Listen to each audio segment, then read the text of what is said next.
Season 1, Episode 2. The Steel King. Shadow Practice. Welcome to your shadow practice session. Today we build the world. From the mud to the clouds. Focus on the consonants. Feel the stress of the words. Master the English of ambition. Let's begin. The script. The skeleton of the modern world is steel. It is in the beams of your skyscrapers. It is in the girders of your bridges. It is in the engine of your car. Before 1870, the world was built of wood and stone. Cities were short. Bridges were fragile. Steel was a luxury. It was made in small batches for swords and watch springs. Then came a man from Scotland. A small man with a massive vision. Andrew Carnegie. He didn't just make steel. He manufactured an era. He took the iron from the earth and turned it into the spine of civilization. This is the story of the Steel King, the man who forged the American dream and burned the old world to do it. Carnegie wasn't born into gold. He was born into dust. Dunfermline, Scotland. 1835. His father was a weaver, a man replaced by a machine. The Industrial Revolution didn't help his family. It starved them. Age 12, Andrew moved to America, to Pennsylvania, to the slums of Allegheny. He started as a bobbin boy, a child working in a cotton mill, 12 hours a day, 6 days a week, $1.20 per week. He didn't complain. He calculated. He looked at the clock. He realized that time is the only thing a poor man has, and he has to invest it, not just spend it. He became a telegraph messenger. This was his first secret. Just like the Rothschilds, he understood information. He memorized every face in the city. He memorized every address of the power players. He learned to read the ticker tape by sound. He was auditing the city before he had a bank account. He caught the eye of Thomas Scott, a railroad titan. Scott saw the spark in the small Scott. He made Andrew his personal assistant. This was Carnegie's real university. He didn't learn from books. He learned from boardrooms. He learned about capital. He learned about leverage. And he learned about the future. The future was not wood. The future was iron. But iron had a problem. It was brittle. If an iron bridge got too hot, it expanded. If it got too cold, it cracked.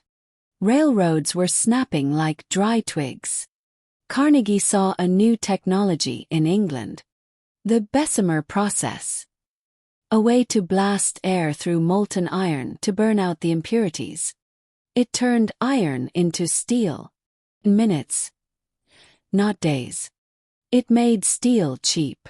It made steel massive. Carnegie returned to America and bet every penny he had. He built the Edgar Thomson Steel Works, the Temple of Fire. Carnegie had a modus operandi. It was called vertical integration. Just like Rockefeller.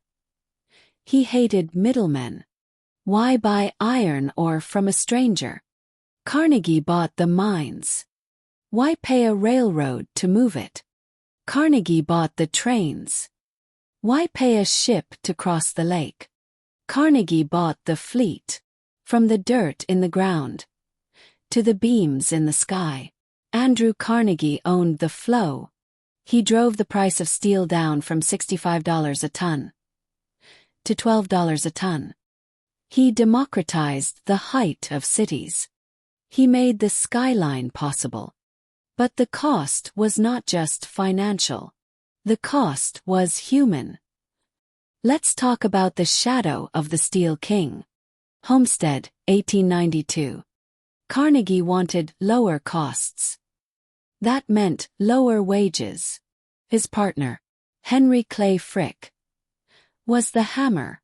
When the union went on strike at the Homestead Mill, Frick didn't negotiate. He built a fence with barbed wire. He hired the Pinkertons, private army.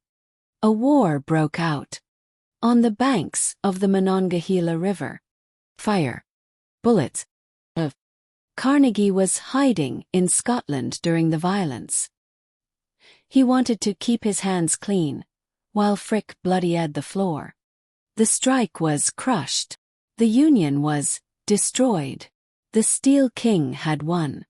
But his reputation was melting. In 1901, Carnegie was ready to exit. He was 65. He wanted to be a man of letters, not a man of metal. He sold his entire empire to J.P. Morgan, the banker. The price: $480 million. In today's money, over $300 billion. Morgan looked at Carnegie and said, "Congratulations, Mr. Carnegie.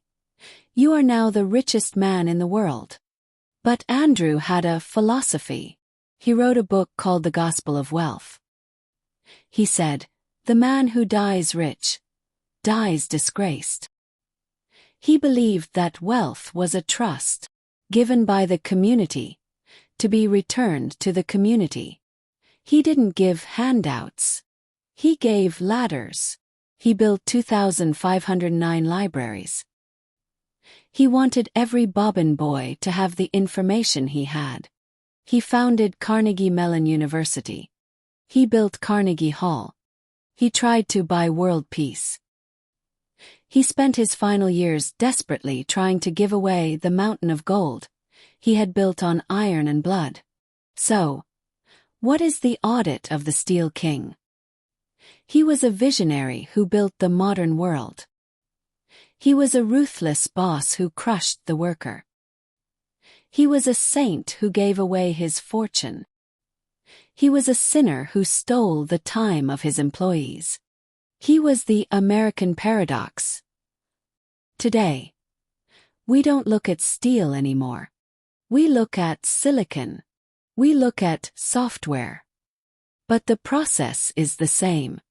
The new titans build digital libraries. They build social infrastructure. They use vertical integration to control the data mines. Carnegie's ghost is in every app.